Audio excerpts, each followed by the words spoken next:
ఉప ప్రధానిగా చంద్రబాబు నాయుడు గారు అనుకుంటున్నారు, ముఖ్యమంత్రిగా లోకేష్ గారు అనుకుంటున్నారు, డిప్యూటీ సీఎంగా కొంచెం గట్టిగా మాట్లాడారు పవన్ కళ్యాణ్ గారే సాగుతారని చెప్పేసి మీరు అనుకుంటున్నారు.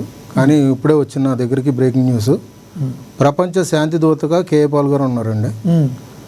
జగన్ గారేమో ఇరాను ఓదార్పు యాత్రకి వెళ్తున్నారు యుద్ధాలు జరుగుతున్న తరుణంలో. షర్మిల గారికి కేంద్ర మంత్రి బాధ్యతలు అప్పగించాలని మంత్రాలు జరుపుతున్నారు. 2029 ముఖ్యమంత్రి అభ్యర్థిగా అంబటి రాంబాబు గారిని ప్రకటిస్తున్నారు. రాష్ట్రంలో రేపులు గీపులు జరుగుతూ ఉంటాయి, వాటిని పట్టించుకోకూడదు అన్న రోజా గారు లాంటి వాళ్ళనేమో హోమ్ మినిస్టర్గా ప్రతిపాదిస్తున్నారు. సలహాదారులుగా సంజన, సుకన్య. ఓకే, ఇవన్నీ మనకు అనవసరం సార్. అయితే చాలా లిస్ట్ మాత్రం చాలా పెద్దది ఉంది సార్. అయితే మీరు చెప్పేదంతా నిజమేనా? నిజమే. మీరు వ్యంగ్యంగా చెప్తున్నారు, నాకు అర్థం కాలేదు. లేదు ఆల్రెడీ జగన్ గారు అక్కడ వైనాడ్ 329 అంట, అక్కడ 329 ఎంపీ. జగన్ గారికి ఇరాన్కి సంబంధం ఏంటి సార్? అక్కడ ఓదార్పుకి వెళ్తున్నారని చెప్పేసి మాటలు వస్తున్నాయి సార్. ఇరాన్ అధ్యక్షుడిగా కూడా ఈసారి ఆయనే నిలబడతారని కూడా మాటలు వస్తున్నాయి. మీరు వ్యంగ్యంగా మాట్లాడుతున్నారని అర్థమైంది. సరే, వ్యంగ్యంగా మాట్లాడడం కదా సార్. మరి చంద్రబాబు నాయుడు గారిని ఉప ప్రధానిగా ఆలోచించడం, మరి లోకేష్ గారిని ముఖ్యమంత్రిగా ఆలోచించుకోవడం, ఇట్లాంటివన్నీ చూస్తూ ఉండంటే మరి ఇట్లాగా వ్యంగ్యంగానే అనిపిస్తాయి సార్. ఇప్పుడు లోకేష్ గారు ముఖ్యమంత్రి అంటే మీకు వ్యంగ్యంగా అనిపిస్తుండటంలో సీఎంగా మీరు ఓన్లీ ఇప్పుడు పవన్ గారిని చూడాలనుకుంటున్నారు. లోకేష్ గారు ముఖ్యమంత్రిగా ఓకేనా కదా? మీరు అది చెప్పండి. ఇట్లాంటి ప్రసారాలు వేయడానికి ఎంత తీసుకుంటారు నన్ను అడుగుతున్నా. అంటే ఇట్లాంటివన్నీ ఒక స్ట్రాటజీని క్రియేట్ చేసి ఇట్లాంటివన్నీ బయటికి రావడానికి ఎంత తీసుకుంటారు మీడియా ఛానల్స్?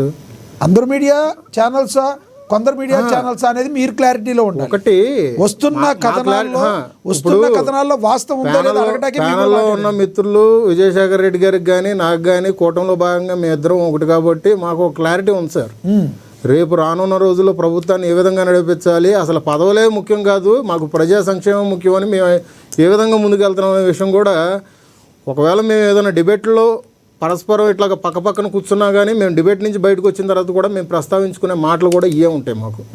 కానీ ఇట్లాగా ఉప ప్రధానిగా నితీష్ గారు రాజ్యసభకి వెళ్ళిపోతున్నారు, అక్కడ ముఖ్యమంత్రిగా ఇచ్చేసారు. ఉప ప్రధానిగా లేకపోతే చంద్రబాబు నాయుడు గారు వస్తున్నారు, లోకేష్ గారు ముఖ్యమంత్రి అవుతున్నారంటే ఏం సార్ ఇది? ఏమన్నా ఆటలాటలుగా అనుకుంటారో లేకపోతే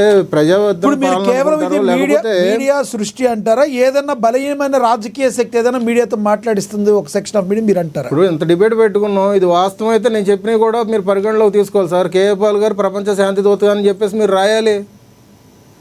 కేఏ పాల్ గారు, అంబటి రాంబాబు గారు 2029 ముఖ్యమంత్రి అభ్యర్థి అని చెప్పేసి మీరు రాయాలి. రోజా గారు హోమ్ మినిస్టర్ అని అయితే కంపల్సరీ రాస్తాం. సరే, అదే మీరు అవ్వకుండా ఎలా రాస్తాం?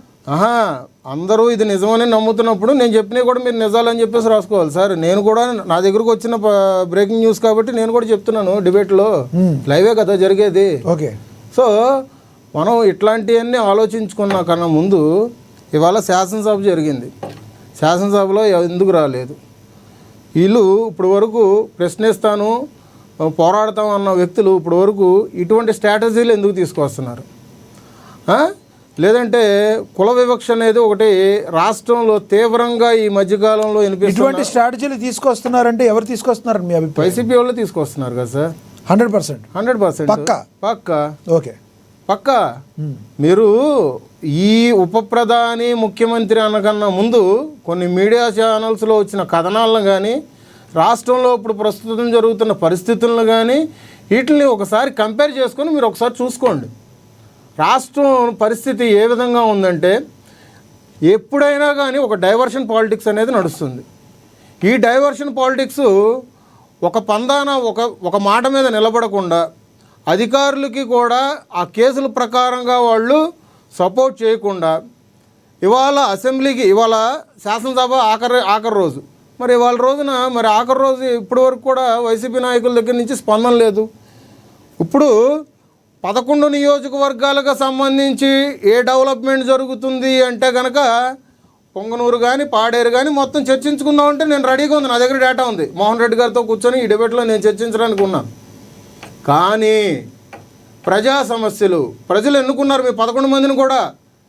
మీరు పార్టీ విధానాల పట్ల కానీ, పార్టీ అధ్యక్షుడు చెప్పాడని కాకుండా కానీ, మిమ్మల్ని ఎన్నుకున్న ప్రజల కోసము, నియోజకవర్గం కోసము, రేపొద్దున్న భవిష్యత్తు కార్యాచరణ అభివృద్ధి పనుల్లో భాగంగా ప్రశ్నించడానికి అసెంబ్లీకి రాకుండా మీరు తీసుకున్న నిర్ణయాలేంటి?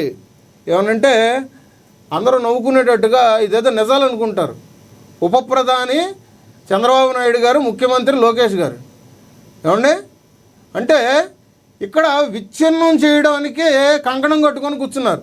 ఇందాక విజయశేఖర్ రెడ్డి గారు చెప్పినట్టుగా నేను అగ్రి. ఎందుకంటే రాష్ట్రంలో రఘురామకృష్ణరాజు గారి మీద దాడి చేసినప్పుడు పోలీస్ ఆఫీసర్గా ఉన్నటువంటి సునీల్ కుమార్ గారు ఒక సభావేదికగా మాట అన్నాడు, దళితులు కాపులు కలిస్తే రాజ్యాధికారి సిద్ధము, కాపులు సీఎంలు అయితే లేదంటే దళితులు ఉప ముఖ్యమంత్రిగా తీసుకోవాలంటాడు. ఇంకో పార్టీ అధ్యక్షుడు ఉంటాడు, ఆయన గురించి నేను మాట్లాడను. మొన్న బీసీ సమావేశాలు పెట్టి అంగరంగ వైభవంగా చేసి తుస్సు అనిపించాడు ఆయన బీసీలు కాపులు కలిసి వెళ్ళాలంటారు. ఇవాళ రోజున కూటమిలో ఇవాళ రోజున అటు కమ్మవారు ఇటు కాపువారు, ఇటు కాపువారికి కాపు కాస్తుంది కమ్మవారికి అని చెప్పేసి ఎక్కడికి చూసినా కానీ నవ్వుతూ అపహాస్యం చేస్తున్నారు.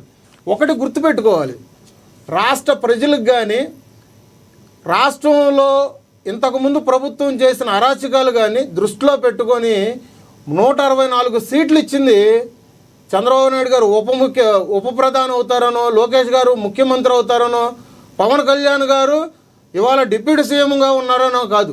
రాష్ట్రం ఏ అభివృద్ధి బాట పడుతుందని చూడండి, రాష్ట్రంలో సంక్షేమం ఏ విధంగా అమలవుతుందనేది చూడండి, రాష్ట్రంలో ప్రభుత్వం ఏ విధంగా ప్రజలకి జవాబుదారీతనంగా పనిచేస్తుందో లేదో అన్నట్టు చూడండి. అంతేగాని కాపులను విచ్ఛిన్నం చేయాలి, కాపుల్ని కమ్మల్లో విడదీస్తే రాష్ట్రంలో 25% ఉన్న కాపులు మన భుజాల మీద మనం మోసుకొని రేపొద్దున్న మళ్ళీ మనం ప్రభుత్వం ఏర్పాటు చేసి దోచుకుందాం అన్న ఆలోచన నుంచి బయటపడితే పాత చింతకాయ పచ్చడిలాగా ఎప్పుడూ కూడా జగన్మోహన్ రెడ్డి గారు ఒకటే ఆలోచన పెట్టుకున్నారు, విభజించు పాలించులాగా. ఆ కాంగ్రెస్ స్ట్రాటజీనే ఇప్పటికి కూడా అదే ఇచ్చేస్తున్నాడు. కొత్తవి ప్రశాంత్ కిషోర్ లాంటి వ్యక్తి మీకు సలహాదారుడుగా ఉన్నా కానీ ఇవాళ వరకు కూడా ఆయన నుంచి మీరు దూరం అయిపోయిన తర్వాత కూడా కొత్త ఆలోచనలు తెచ్చుకోవట్లేదు. కార్యకర్తల్ని దిశ నిర్దేశించి ఒక మంచి బాటలో ప్రయాణించేటట్టు చేయట్లా. మీ కార్యకర్తలే రోడ్డు మీద వస్తుంటే రప్ప అంటున్నారు, కత్తులు పట్టుకుంటున్నారు, ప్లగ్ గార్డులు పట్టుకుంటున్నారు. మీ నాయకులు చూస్తేనేమో మీరు స్పష్టంగా ఏం చెప్తారు? ఇక్కడ మీ నాయకులు చూస్తేనేమో మీరు ఏం చేస్తారు, రేపొద్దున మా రోజు రాజా ఆసుపత్రుల్లో మేము ఉంటాము, పలానా కార్యాలయంలో ఉంటాం, పోలీస్ స్టేషన్లో మేము ఉంటాం బెదిరిస్తున్నారు మీడియా సాక్షిగా. మేము ఇట్లాంటి వాటికి మేము సమాధానం చెప్పాల్సిన అవసరం లేదు. యాక్చువల్లీ ఈ డిబేట్లో కూడా నేను ఈ ఉప ప్రధానిగా బాబు గారు, సీఎంగా లోకేష్ బాబు గారు అంటే ఇది రేపొద్దున్న జనాలు నిజం అనుకునే పరిస్థితులు వస్తాయి కాబట్టి నేను ఒక మాట చెప్తున్నాను. నేను అందుకనే ఇక్కడికి వచ్చి నేను గట్టిగా మాట్లాడుతున్నా. దమ్ము ధైర్యం ఏమైనా ఉంటే కనుక డి అంటే చర్చి కంటే చర్చికి కూర్చుందాం. సవాల్ ఇస్తానంటే మేము దేనిగా అభివృద్ధి బాటలో ఇవాళ రోజున రాష్ట్రం ఈ ప్రగతి పథంలో ఏ విధంగా నడుస్తుంది అనేది మేము చెప్పడానికి మేము సిద్ధంగా ఉన్నాం. కానీ ఇట్లాంటి చిల్లర పనులు, చిల్లర వేషాలు ఇట్లాంటివి చేస్తే కనుక జనాలు రేపొద్దున్న ఇప్పుడు డబల్ డిజిట్కి ఉన్నది రేపొద్దున్న సింగిల్ డిజిట్కి పడిపోయే పరిస్థితులు ఏర్పడతాయి. జనాలు నవ్వుతున్నారు, అదొకటి ఆలోచించుకోండి. మనం ఒక రాజకీయ వ్యవస్థలో ఉన్నాం, ఒక రాజకీయ పార్టీ నడుపుతున్నాం. దానికి తగ్గట్టుగా మనం చాలా హుందాగా ప్రవర్తించాలి, సమాధానం చెప్పుకోవాలి, ప్రజల పక్షాన ఉండాలి, ప్రజల మధ్యలోనే ఉండాలి. రేపొద్దున్న నేను ఖచ్చితంగా 2029 సీఎం అవుతానని జగన్మోహన్ రెడ్డి గారు చెప్తున్నారు. రమ్మనండి, ప్యాలెస్ దాటి ఒకసారి ప్రజల్లోకి రమ్మనండి, తెలుస్తుంది విషయాలేంటో. వస్తున్నారు కదండి, ఎక్కడ వస్తున్నారు సార్? రాబోతున్నారు సార్. జగన్మోహన్ రెడ్డి గారు ఇప్పటి వరకు 26 సార్లు జగన్మోహన్ రెడ్డి గారు ఇప్పటి వరకు సీఎంగా దిగిపోయిన తర్వాత 26 సార్లు ప్రెస్ మీట్ పెట్టారు. ఏ నాయకుడైనా కానీ ఈ 20 నెలల్లో 26 సార్లు ప్రెస్ మీట్ పెడతారండి ఒక మాజీ ముఖ్యమంత్రి. దుమ్మెత్తు పోయాలన్నా, కూటమిని విచ్ఛిన్నం చేయాలన్నా కంకణం కట్టుకొని కూర్చున్న ఈ వైఎస్ఆర్సీపీ ప్రెస్ మీట్ కాదు సార్. ప్రెస్ మీట్ పెడితే ఇన్నిసార్లు ప్రెస్ మీట్ పెట్టారంటారు. గతంలో 5 సంవత్సరాల్లో ఆయన పెద్దగా ఒక్కసారి కూడా ప్రెస్ మీట్ పెట్టకపోతే పెట్టలేదంటారు. ఏంటి సార్, ఎప్పుడు జగన్ గారినే టార్గెట్ చేస్తారా మీరు? జగన్మోహన్ రెడ్డి గారు చేస్తున్న ఆ పరిస్థితులను దృష్టిలో పెట్టుకునే కదా సార్ మేము ఇవాళ రోజున మాట్లాడుతుంది. రాష్ట్రంలో మీరు ఒక మాట సార్, నేను ఒకటే మాట చెప్తున్నాను, కులం